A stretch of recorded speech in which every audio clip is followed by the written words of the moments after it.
Month first date నాడు జీతం అకౌంట్లో పడగానే వచ్చే ఆ కిక్కు, కట్ చేస్తే 15వ తేదీకి వచ్చేసరికి అకౌంట్ బ్యాలెన్స్ చూసుకొని వచ్చే ఆ ఏడుపు ఎప్పుడైనా అనిపించిందా అసలు మన డబ్బులు ఎలా మాయమైపోతున్నాయని? మనం చాలా తెలివైన వాళ్ళమని ఫీల్ అయిపోతూ ఉంటాం. కానీ పెద్ద పెద్ద కంపెనీలు, బ్రాండ్స్ మన బ్రెయిన్తో ఆడుకునే ఒక మైండ్ గేమ్ ముందు మనం ఖచ్చితంగా బకరాలే అవుతున్నాం. దీన్నే మనీ మ్యానిపులేషన్ అంటారు.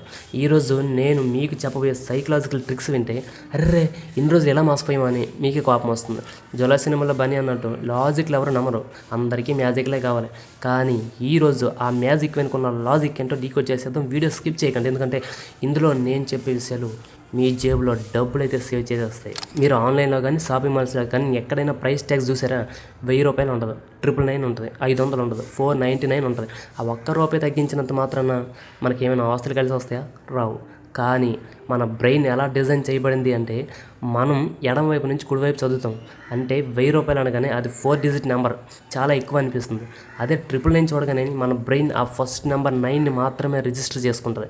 అబ్బా తక్కువే కదా, 1000 లోపే కదా అనిపించేలా మన బ్రెయిన్ని వాష్ చేసేస్తారు. దీన్నే సైకాలజీలో లెఫ్ట్ డిజిట్ ఎఫెక్ట్ అంటారు.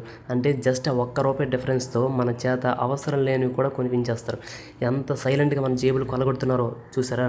ఇప్పుడు చెప్పబోయేది చాలా చాలా ఇంపార్టెంట్, జాగ్రత్తగా వినండి.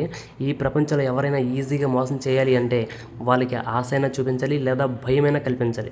నేను రెగ్యులర్గా ఈక్విటీస్లో ఇంటర్డే ట్రేడింగ్ చేస్తూ ఉంటాను. సో మార్కెట్స్లో జనరల్ సైకాలజీ ఎలా ఉంటుందో నేను చాలా దగ్గరగా అబ్జర్వ్ చేశాను. ఒక స్టాక్ రేట్ సడన్గా పెరిగిపోతుంది అనుకోండి, పక్కన వాళ్ళందరూ లాభాలు సంపాదిస్తున్నారు అనే ఒక భయం, అదే ఫోమో, ఫియర్ ఆఫ్ మిస్సింగ్, మనల్ని నిద్రపోనివద్దు. ఇంకేముంది, ఎక్కడో అప్పు చేసి తీసుకొచ్చి ఆ స్టాక్ టాప్లో ఉన్నప్పుడు కొనేస్తాం. కట్ చేస్తే వారం తిరిగేసరికి అది పాతాళానికి పడిపోతుంది. ఇక్కడ మనల్ని నాశనం చేసింది స్టాక్ మార్కెట్ కాదు, మన బ్రెయిన్లో ఉన్న గ్రీడ్, దురాశ. కార్పొరేట్ కంపెనీలు కూడా ఇదే వాడతాయి. Offer ends in 2 hours, only 3 left in stock అని బోర్డులు పెడతారు. నిజంగా స్టాక్ అయిపోదు బాస్, అది చూసి మనం ఎక్కడ మిస్ అయిపోతాం అనే భయంతో ఎగేసుకొని కొనేస్తాం. సామెత ఉంది కదా, ఆశ కొద్దీ ఆడుకుంటే ఉన్నది కాస్త ఊడిపోద్ది అని. ఆఫర్స్ చూసి ఎప్పుడు ప్యానిక్ బయింగ్ చేయకండి. ఇక లాస్ట్ బట్ నాట్ లీస్ట్, ఈ ప్రపంచంలో అత్యంత ఖరీదైన పదం ఏంటో తెలుసా? ఫ్రీ. ఒక నెల ఫ్రీ ట్రయల్ అని చెప్తాడు, కానీ ముందే మన క్రెడిట్ కార్డ్ డీటెయిల్స్ అడుగుతాడు. మనం ఏమనుకుంటాం, ఏముందులో 29వ రోజున క్యాన్సిల్ చేసేద్దాం అనుకుంటాం. కానీ మన బిజినెస్ వాడికి పెట్టుబడి. ఆ 29వ రోజు మనం మర్చిపోతాం. వాడు సైలెంట్గా మన అకౌంట్లో నుంచి డబ్బులు లేపేస్తూ ఉంటాడు. ఉచితంగా వస్తే ఉప్పు కూడా వదలని మన దగ్గర సామెత ఉంది. ఈ కంపెనీకి బాగా తెలుసు ఫ్రీగా ఏదైనా ఇస్తే జనాలు ఎలా ఎగబడతారో అని.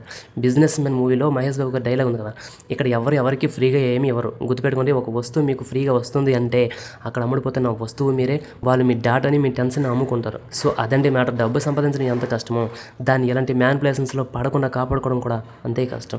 మీ బ్రెయిన్కి మీరే బాస్ అవ్వాలి, ఈ బ్రాండ్స్కి కాదు. ఈరోజు నేను చెప్పే పాయింట్స్లో మీరు ఏ ట్రాప్లో ఎప్పుడు పడ్డారో కింద కామెంట్స్లో నిజమైతే ఒప్పుకోండి, నేను కూడా చదువుతాను. అలాగే నెక్స్ట్ టైం ఎవరైనా మీకు భారీ డిస్కౌంట్ అను, ఫ్రీ అని చెప్తే ఒక్క నిమిషం ఆగి నాయుడు వాయిస్ వీడియోని గుర్తు తెచ్చుకోండి. ఈ వీడియో మీ ఫ్రెండ్స్కి, ఫ్యామిలీకి ఖచ్చితంగా షేర్ చేయండి. వాళ్ళ డబ్బుని కూడా షేర్ చేయండి. ఇన్ఫర్మేషన్ నచ్చితే ఒక లైక్ వేసుకోండి. నెక్స్ట్ వీడియోలో ఇంకో మైండ్ బ్లోయింగ్ టాపిక్తో మళ్ళీ కలుద్దాం. Until then, this is your friend. Take care.